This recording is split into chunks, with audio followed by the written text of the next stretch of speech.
Hello and welcome to the Digital Insight, the technology and supply chain podcast that delivers valuable C-level perspective into the core issues surrounding business transformation and digital disruption. Each episode will bring you the most inspiring executive insights from those leading transformation strategies within the world's biggest and best-known companies. The Digital Insight. Disrupt, transform, evolve. Welcome to the Digital Insight, the official podcast series for CPO Strategy and Interface magazines. Today, I'm joined by Jay Weintraub, founder and CEO of InsureTech Connect. In this episode, we explore the digital transformation of insurance, while we also take a look at InsureTech Connect and how it's the largest, most focused and relevant gathering of insurance industry executives, entrepreneurs, and investors in the world. Jay, welcome to the Digital Insight. Oh, thank you. It's a pleasure to be here. Great. So just as a way of kicking things off then, and so I can learn a little bit more about yourself, can you give me a bit of an overview then in terms of your career, and obviously your experience and your sort of journey to how you find yourself, in your position today? With pleasure. So there's been two parts of my career. The first part of it, I was an internet advertising person. Now, when I say internet advertising, it clearly dates myself because that's when people actually talked about it in terms of the internet. I could do some amazing sort of tying in of how my internet advertising days led me to be a pioneer in InsureTech, but that would be just complete rubbish. So instead, what I'll say is that I developed a domain expertise and a passion for connecting people. That passion for connecting people led me to my second part of my career, which was in 2008, I launched an event series for a subset of the internet advertising space. And it was there that I got exposed to the world of insurance. And for probably the last 4 years, I had been a convener in search of an insurance idea. And luckily, towards the end of 2015, I met Caribou Honig, who was a fintech VC in search of an InsureTech conference. And that meeting could have either gone really poorly or really well.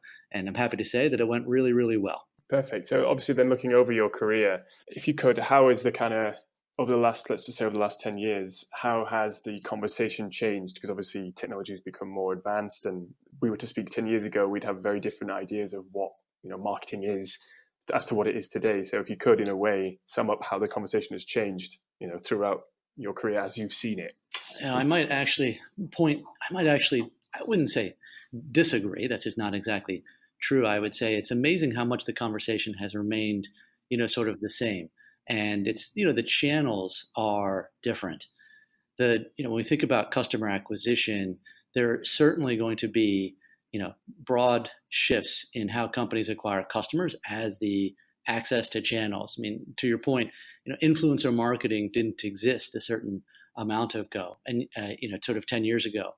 And yet even today, you see on the fringe, I would say, some enormous brands that have been launched and having success through sort of influencer marketing, but it's not, sufficient. So I think we have to remember sort of the core of having a great product that appeals to people, that wants to get shared, and how it gets shared may change, but it's the core of having something worth telling that really hasn't changed. So tell me a little bit more then about InsureTech Connect. Give me a bit of an overview as to what it is and as to essentially what the vision and ambition is for InsureTech Connect.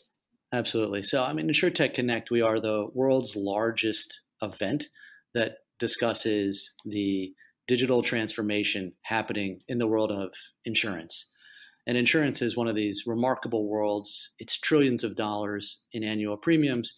It connects our lives. It enables us to do everything that we sort of do at this moment, and yet it's something that is sort of invisible and behind the scenes. And, the world of insurance has seen in the last 4 years, this just groundswell of activity by entrepreneurs who are, looking at this big world and saying, wait a second, why does it work the way that it does? There has to be a better way. And it is those entrepreneurs, it's the investors that fund them, and it's the incumbent, sort of global incumbent insurance companies that all gather at InsureTech Connect. And our event is an annual event in Las Vegas. While it takes place in Las Vegas, it's a global in scope. And this year's event, which is our fourth, will see upwards of 7,000 people in attendance. Fantastic. And obviously then, so it's, with insurance, and I've spoken to a number of people who work in the insurance space, you said it yourself, it's about this digital transformation that's happening. It's about addressing that conversation. One of the key things that I've started to discover over the last year or so is in speaking to different people in different insurance organizations is that actually there's no one single definition as to what digital transformation and what digital means to them. Is this something you've seen? And is this a bit of a challenge in terms of trying to understand exactly what digital transformation means to each and every individual in each and every organization? Oh, no, you're absolutely right. It's both a challenge, but it is also, I think, the opportunity, and it's what makes being an InsureTech such a fun place to be. Because is it talking about product lines? Right? Is it saying, how do we use insurance in a new way? I'll give an example from the US. There's a company called Hugo, and it began in Los Angeles, where there was a lot of cars on the road, but a lot of uninsured motorists. And what the entrepreneur realized is that people were uninsured because they couldn't afford the 6-month premium that they'd have to pay at a time. So they would get insurance, and then they would literally cancel the insurance. And even though there was a penalty, it was still cheaper. And so it was what they realized is that it's the nature of how it was billed is the problem. But insurance is highly regulated. So what they had to do is basically get permission and break insurance to have it billed separately. And when I think about InsureTech, right, this is a product example that says, how do we take a classic product, break it into a way that is better and sort of necessary, but also helps consumers? We think about the value chain. How do you help claims? If you've been in a motor accident, how is it that you can now use your smartphone, take a photo, have image recognition, know exactly what kind of car, what kind of sort of damage, have it send it to sort of like the body shops. We think about the buzzwords. Insurance is for such a not always covered industry. If there is a buzzword, insurance has a use case for it, an AI, whether it's drones or IoT. So, it is digital transformation is going to depend on what product line you're in, what part of the value chain you're in, and sort of what, technologies you think can actually help you serve your customers better. So it really means that there's an immense amount of parallel transformation taking place. And what do you think are, as in recent years, as we've become more technologically advanced, and as industry, not just obviously insurance industry around the world, has become more digitally enabled, obviously we've become more receptive to technology and embraced it a lot better. But what do you think remain as some of the key barriers to embracing innovation and embracing digital transformation, particularly from an insurance perspective? I would love for the answer to be technology is the barrier. If we think about in the early 2000s when e-commerce was becoming a thing, and people knew that they wanted to buy online, but it still took 15 years before it became so mainstream. And that was really a technology issue. It was mobile phones weren't computers. There wasn't connectivity.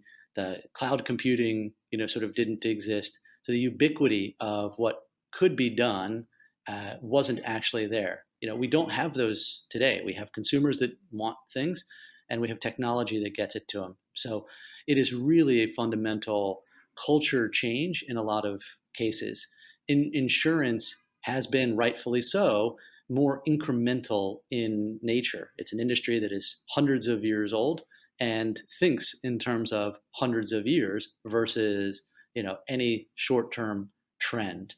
So the biggest challenge is how do you consistently prioritize these changes when you're used to making smaller, smaller, safer bets. And you touched upon it a little bit there. Obviously, it's everything in insurance is obviously consumer led. So it is about that end customer. It's about the insurance customer. I guess this is quite a broad question, but how have they changed in recent years? How has the consumer become more demanding?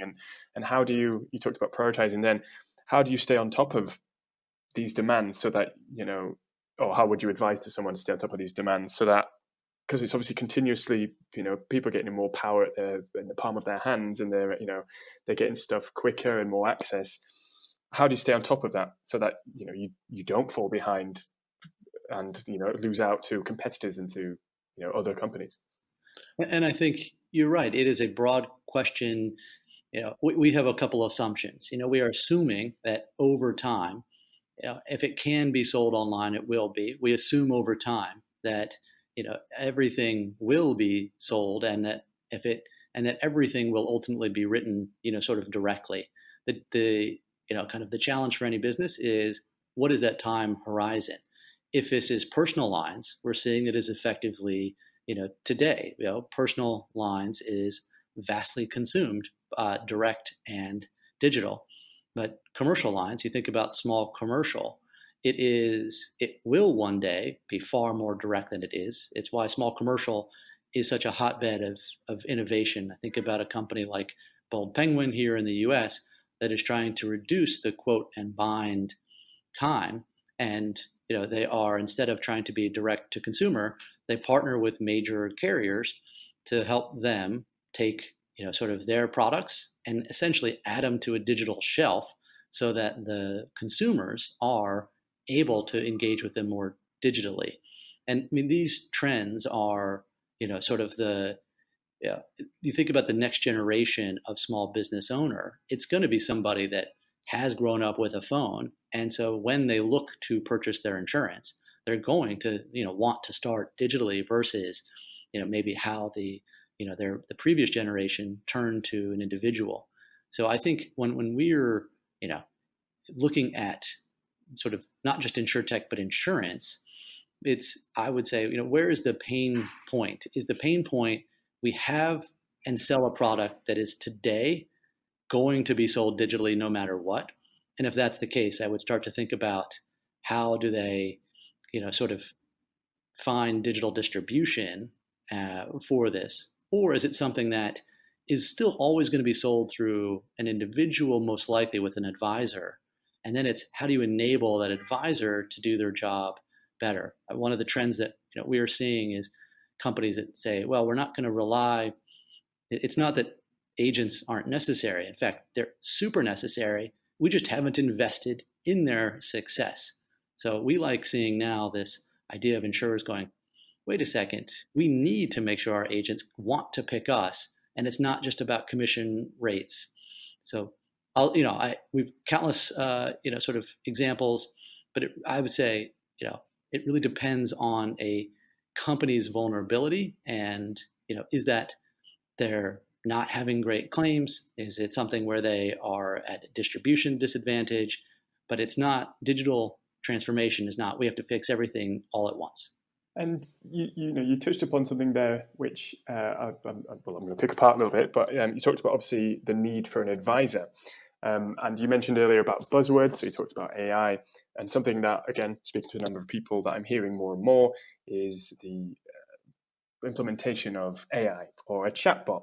In taking away, not taking away, but in dealing with customers, changing the customer experience that they are interacting, for example, with AI as opposed to an individual.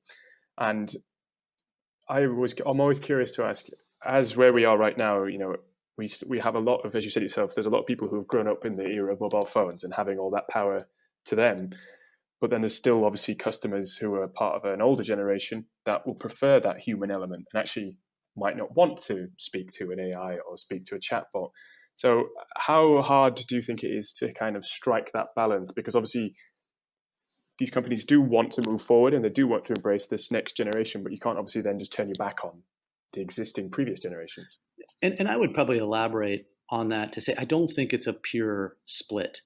I think everybody wants to speak on the phone at a certain time. And I would say that there's an ever-growing comfort with people who are happy to speak on the phone or not speak on the phone. We look at how Facebook, right, it went from being a kids only, students only, to almost getting a backlash for it became the playground of parents and sort of grandparents. And it shows the comfort of people engaging with a mobile phone as a device for consuming and inputting information.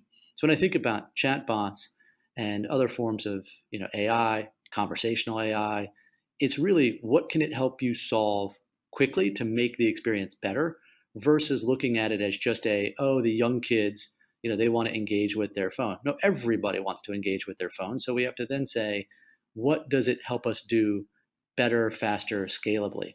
is it something that, what's the KPI that it is tied to? Is it tied to getting to, if it's about first notice of loss, is it about data information? Is it about reducing time on hold? So I think we have to look at these things for very specific, sort of performance enhancers, and then always have an escalation process, knowing that if there's a certain level of complexity, if there's a certain level of frustration, if there's nuance, that there's a trigger for people to always speak sort of to a human. So, and I think the companies, and I'm saying startups are very guilty of this, which is looking at what tech can do, and it becomes the box that everything fits into. It's like a hammer in search of a nail. Let's make it a bot for everything.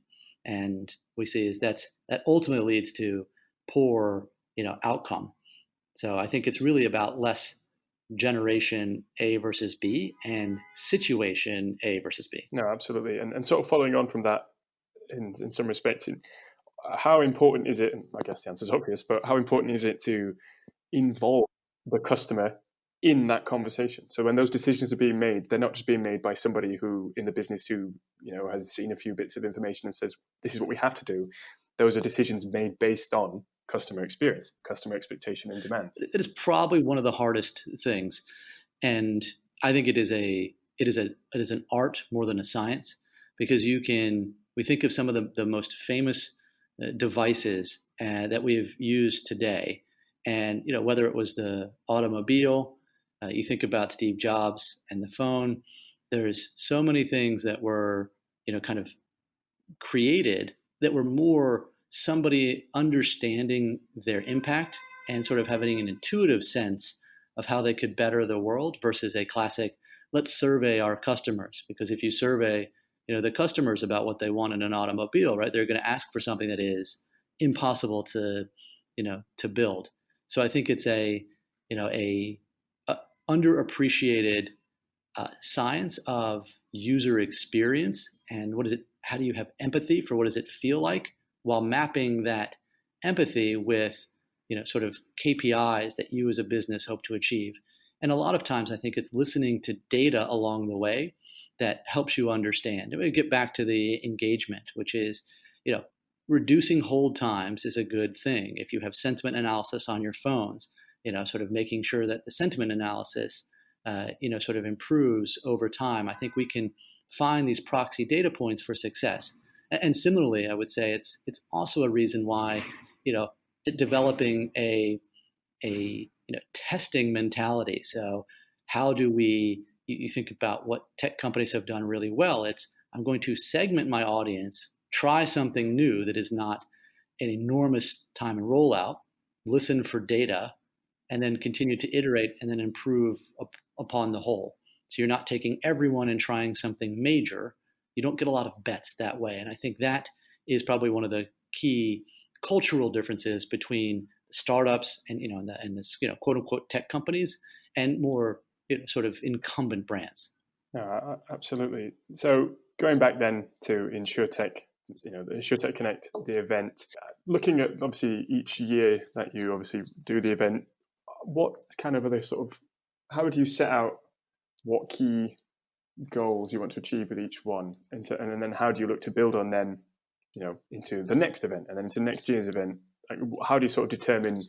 Obviously, you can only determine so much until the event actually happens. But ahead of time, how much do you, plan to say, right, these are kind of some of the foundations for next year's event before that one's even happened? If that makes sense. No, it makes perfect sense.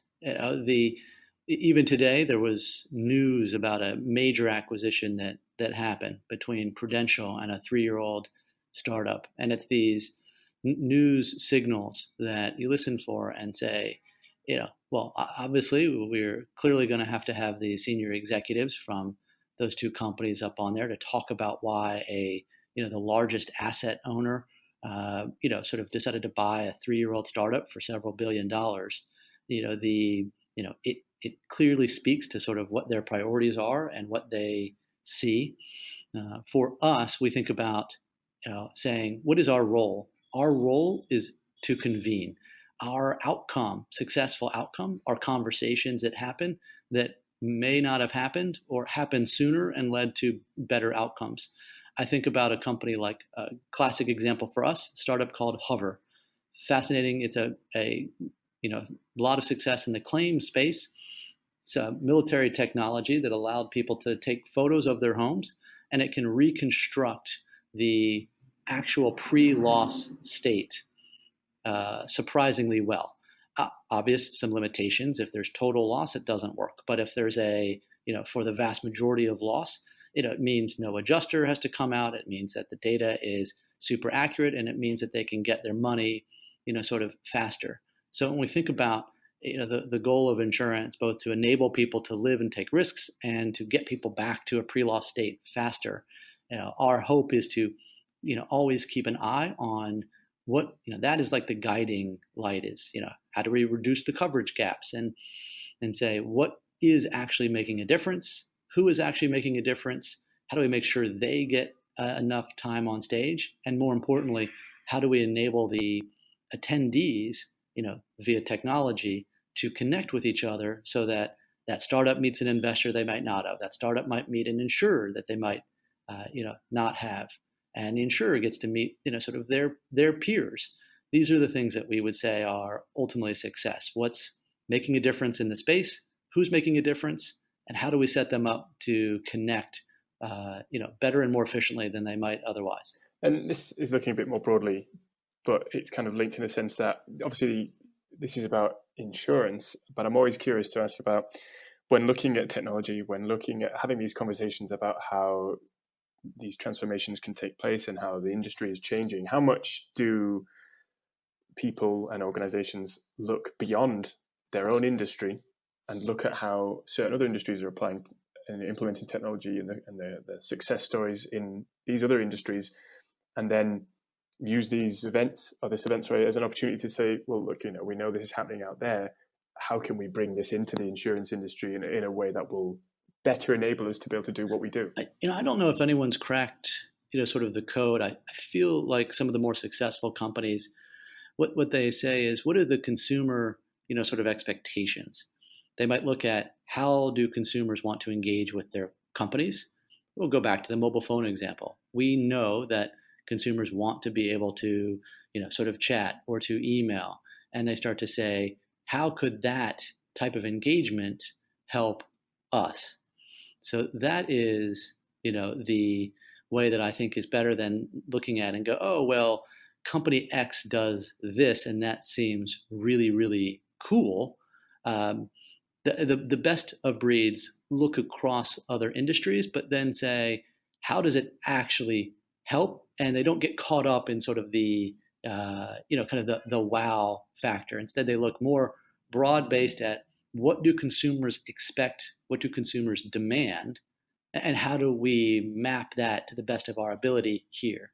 And it's little things. It's consumers you think about today. We're used to being able to sign documents digitally. So why should they have to be so much, sort of paper? Why should there have to be so much, sort of duplicate work? You think about an agent. Well, why should they have to resubmit a full application to an insurer for renewal? Well, if they're going to submit a full packet again, they might as well shop that customer around. So sometimes it's, I'd say less looking external at what does, what does this bank do? And more looking internal to say, gee, what is something that we do today because we have to and always thought we should, but actually is, a breaking point of friction. So that's how I would describe it, is they do a better job of looking internally at high points of friction. They look external to how others solve it effectively, and as opposed to the other way around of, I like what that bank does, we should do it as an insurer, without asking, why should we do it? And one thing we've not really touched upon, and I think it happens quite a lot actually, is when talking about technology, when talking about transformations, so we look at it as an organization rather than an individual, and we touched on it briefly about the advisors, but how important is it for these sort of events as well to kind of refocus the conversation when talking about how technology can do this and technology can do that? It's also an opportunity for the individual to learn themselves, to become more capable and and educate themselves so that as the tech around them and the process around them changes, they have the right skill set, they have the right capabilities to continue to be able to deliver. And that's one of those where I think it's like, yes. The short answer is yes. Hard, retraining, reskilling, education. These things are very difficult because they're oftentimes hard to measure. They're hard to see the, sort of direct ROI. So it's a, sort of a commitment at the highest levels to say we will support and make, our lives of our, producers better.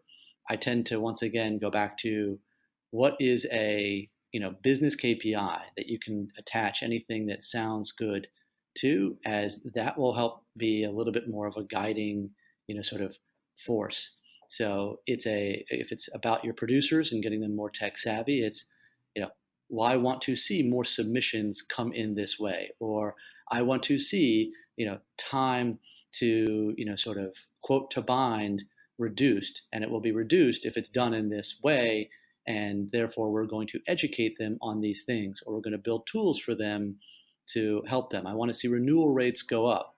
So we're going to use and invest in big data to help arm them to have better conversations. Some of the things, like, we know education is important, we know building tools is important, but without tying it to specific business outcomes and breaking it down into things that are very achievable, it will oftentimes turn into one of these, look how much we've invested in, what have we gotten out of it? So I'm always a fan of trying to make things that feel good, that we know are helpful, but make them as actionable as possible. And that, to me, I think about the advisors as a great example, which is, we know producers matter, we know we need better tools for them, we know we need them to be more comfortable with these tools, but just making a tool because it sounds good, like, let's make our portal better, let's send them information and make them get on a webinar, is just going to fail miserably without, once again, saying, what are we really trying to help them do?